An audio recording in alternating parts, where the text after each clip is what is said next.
2a whole square plus 1/2a whole square, অর্থাৎ এই 2a K a ধরবো আর 1/2a কে যদি আমি b ধরি, তাহলে এখানে দেখেন খুব ইজিলি এই 2টাকে আমরা আসলে এভাবেও লিখতে পারি।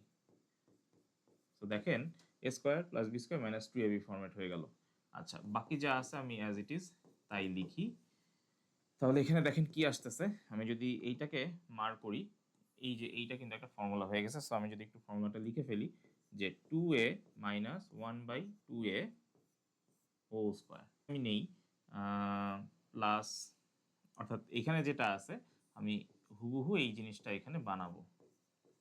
আচ্ছা, তাহলে বলেন তো 2a কে কত দ্বারা গুণ করলে 4a হবে? জাস্ট 2, আর 2 মাইনাস 1/2a এর মানে এটা কি আসতেছে, এই 2 আর এই 2 যদি কাটা যায় তাহলে দেখেন থাকে কি মাইনাস 1/a, এই যে মাইনাস 1/a স্কোয়ার মানে কি আমি এটা লিখতে পারি না যে 2a মাইনাস 1/2a, এইটার কি হোল স্কোয়ার মানে কি, আসলে এটা আছে কয়টা, 2টা, তাই না? Plus 2 into 2a minus 1/2a।